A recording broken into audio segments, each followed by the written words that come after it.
Okay. Hi. Hi, how are you? Okay, so here's the situation, bitch.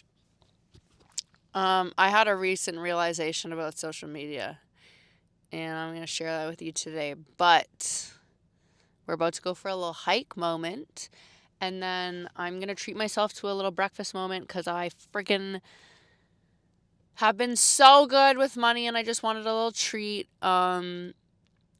But yeah, I have some recent realizations I wanted to share with you and some stuff that I wanted to talk to you about.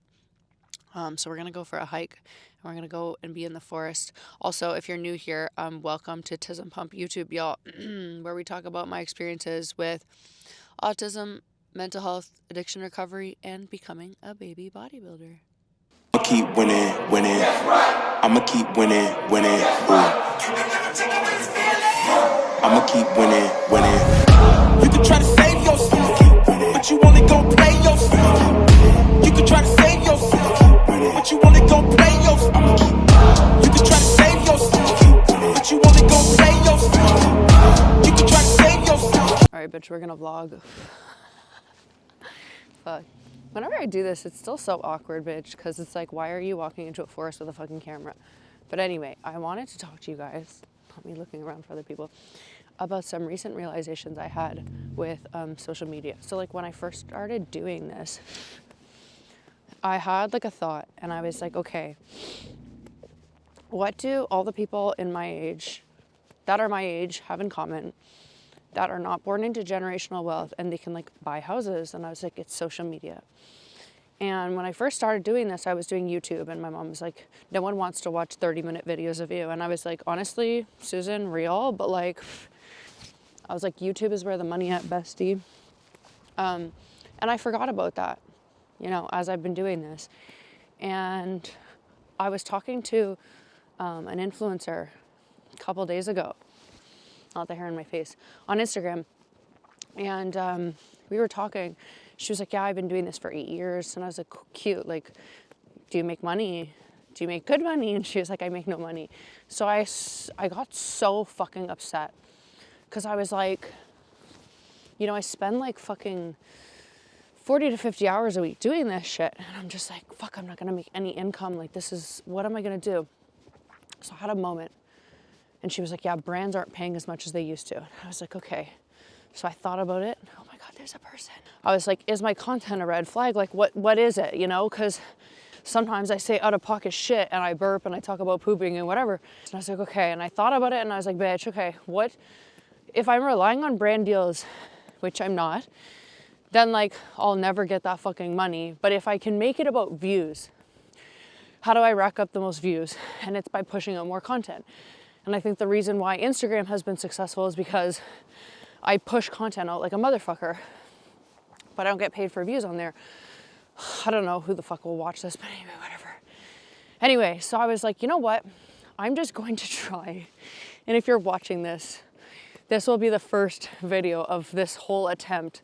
I am going to try to Sam Sulek my way into the YouTube realm, and I'm going to try to make one video a day. My goal is to just try to do like a 5-minute video every day.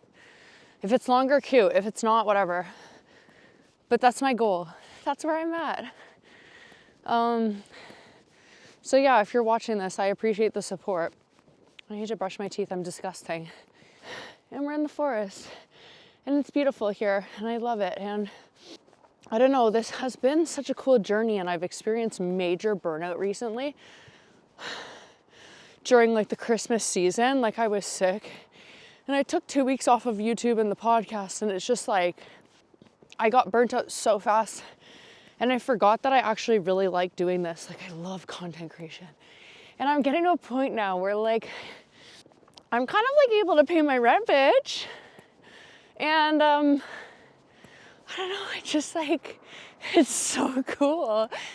I was talking to my mom last night, or a couple days ago, and she was like, she's really proud of me, and she's so cute. She was like, you literally have, oh no, there's more people.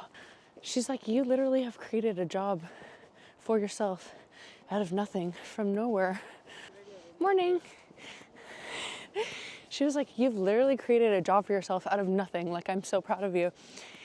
And I don't know, it's just really cool. Like, I work a lot and I don't get paid for it yet, but like I'm talking about, like, you know, I'll start like early in the morning at like 7:30 in the morning and I'll be going till like 10, 11 o'clock at night. But it means that I get to be able to like do shit like this, like go for a walk in the forest, and like, I don't know, it's just so fucking fulfilling and so cool. And it's just like, it's just been the most like beautiful fucking chaotic experience. And I'm so here for it.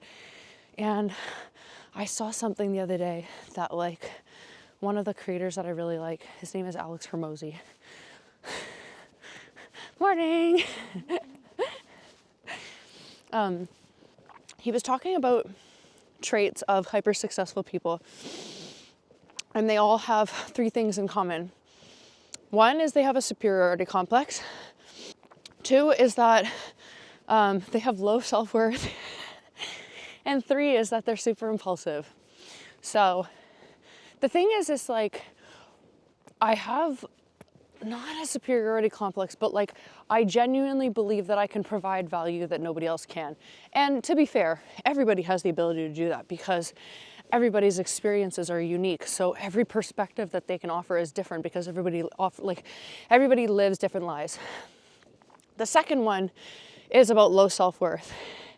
And basically what he's saying is that you need to be psychotic enough to think that you're different enough to be able to do some crazy shit, and then have low self-worth enough that once you're doing things and you're hitting milestones, it's like every time you hit a milestone, you're like, cute, this isn't enough, I'm not there yet.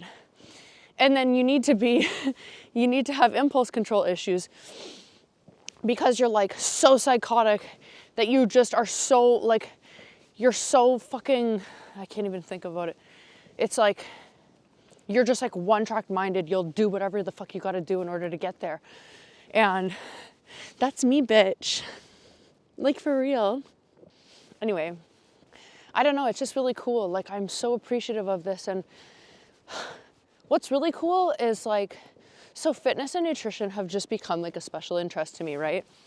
So the thing about, like, here's the thing. The thing about autism is that I have the tendency to take things at face value. And I, like most people, I think, assume that not necessarily everybody should, but that everybody does operate the same way that I do. So when I see things online, I just assume that they're true. Like, I don't assume people Photoshop images because, like, I don't do that, so I don't assume other people do, in the same way that, like, I would never intentionally spread misinformation. So I just take everything at face value. So when I see things on the internet about fitness and nutrition, I'll be like, oh my God, that's crazy. What's good is I've gotten into the habit, thank you fucking Train Bloom, thank you Tony, thank you fucking Mariana's Pantry, thank you Fitness Stuff podcast, Fitness Stuff for Normal People podcast, because I've gotten into the habit of consuming information about nutrition and fitness from people who actually give a fuck about other people and aren't spreading a misinformation, and it's science-based. And the thing is I love me some fucking data sets so much, and studies, like that shit just gets me going. So I've gotten to a point where I'm able to like spot something that's just not true. Like, I woke up this morning and there was this guy who posted a reel. He was like a doctor, and he was saying how everybody's concept of how to lose weight is calories in and versus calories out, and it's wrong.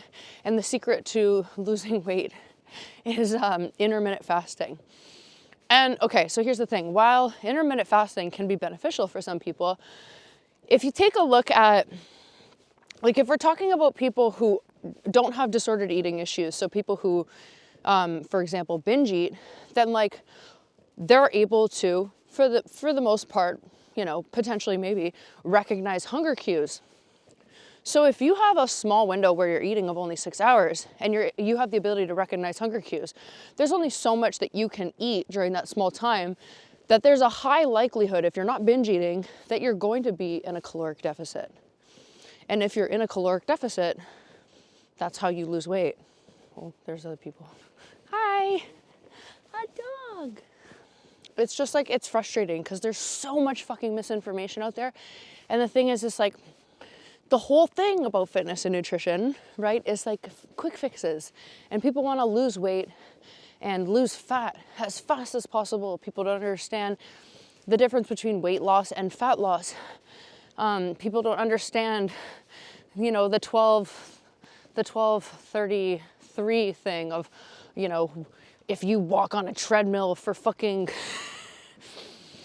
minutes at an incline of 12 at a speed of 3, then you'll shed fat like nothing else. Or if you take a fucking ice bath, it's gonna melt the fat off your body. And it's just like, bitch, nothing sells like quick fixes.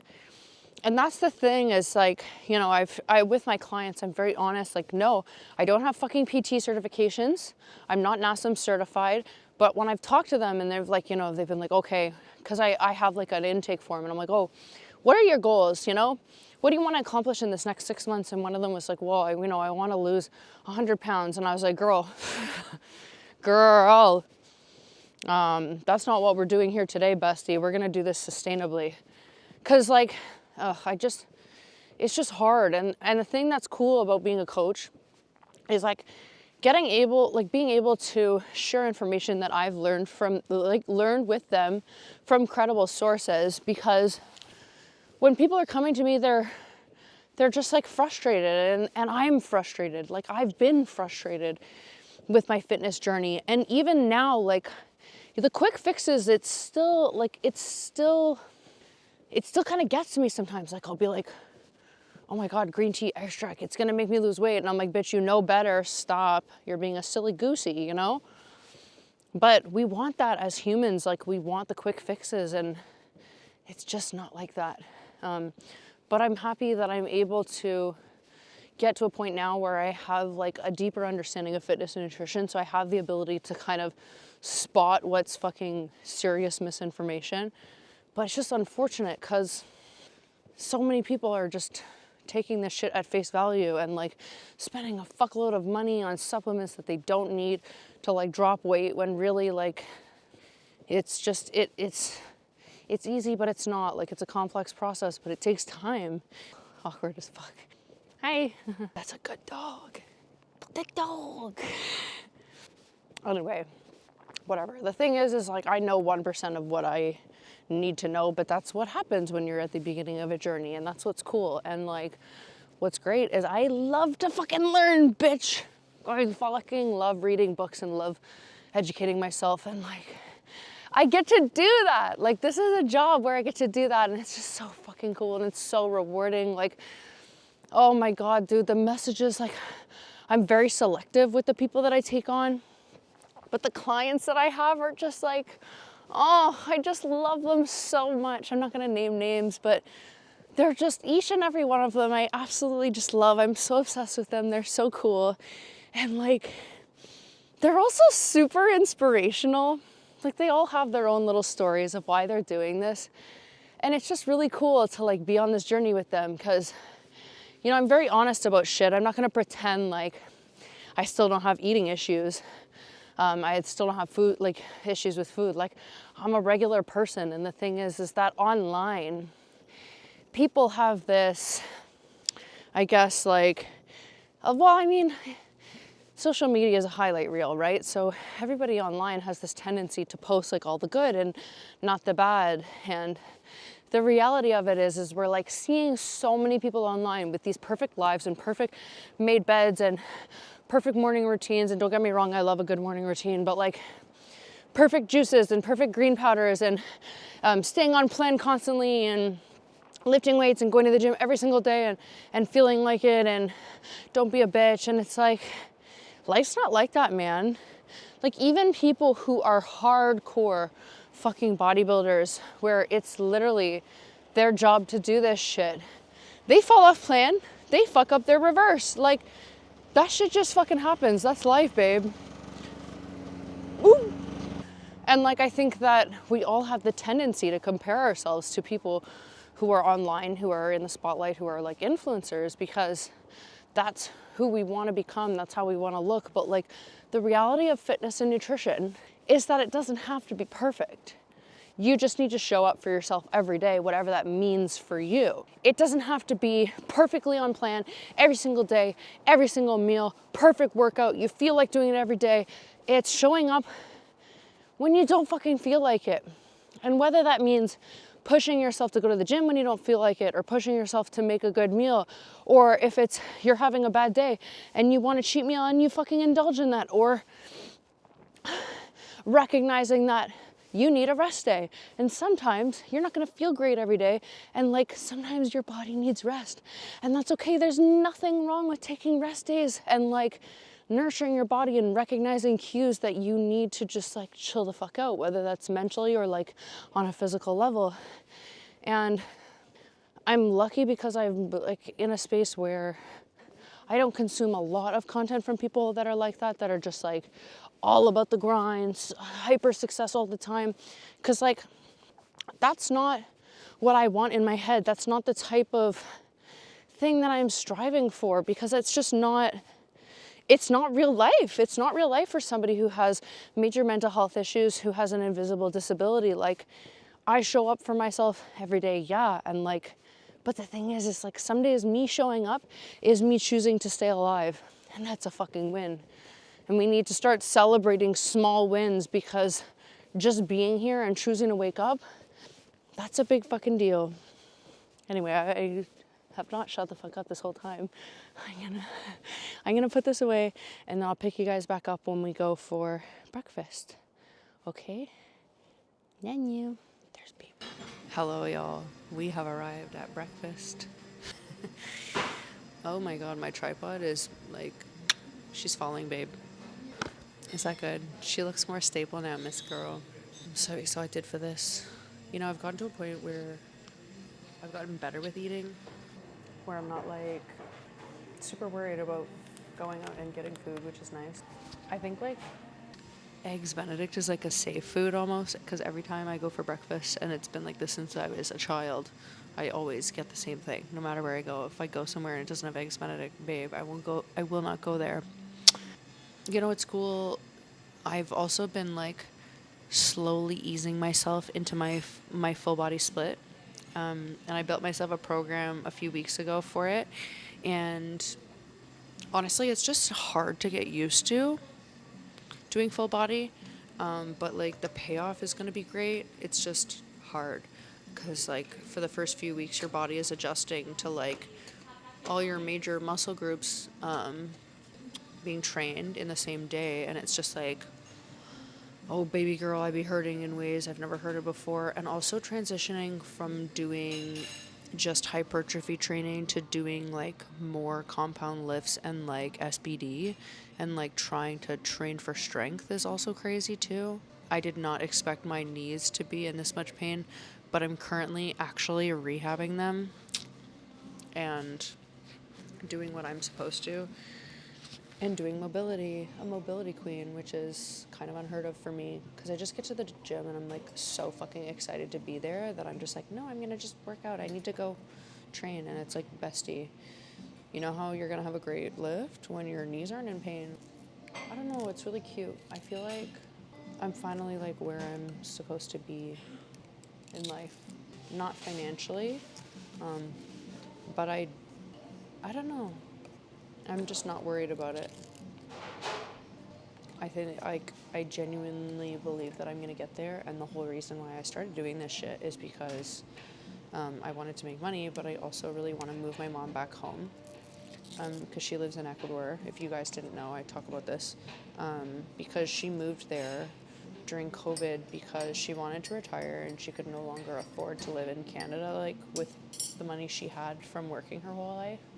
And she's taken care of me and like so many partners and just like worked so hard her whole life. And when I was an addict, I was a shitty person and I stole from her all the time.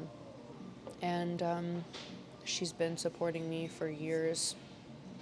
And I don't know, I've talked about it before, my whole like thing ever since I was a kid, for some reason I wanted to get rich enough to hire 4 men to like hoist her on a platform and feed her grapes. She doesn't really like grapes though, so it's gonna be like mangoes or something, but that's gonna happen. But I don't know about like manifesting, but like I will buy her a house, like a house for her and I, but it's gonna have separate entrances and separate kitchens. Like it's gonna be like 2 separate places.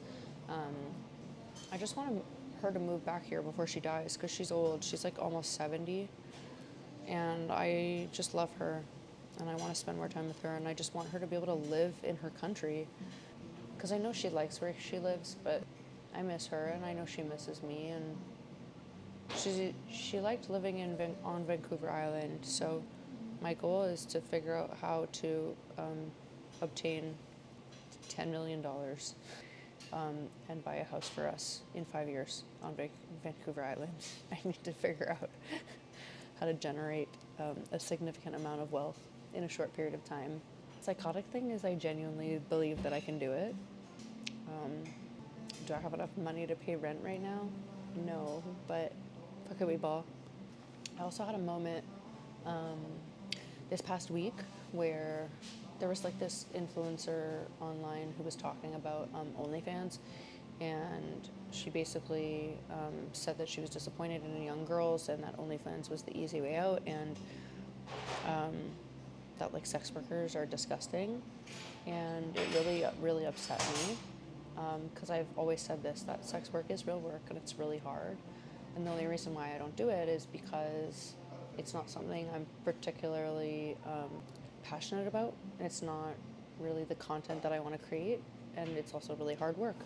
But I had a moment last week where I was like, ugh, like, should I just do it? Should I pay someone to run an OnlyFans account? Because like the difference between sometimes like me and then like OnlyFans workers, like some of the shit I'll post, like I'll post like thirst traps and stuff of my ass at the gym because like sex sells.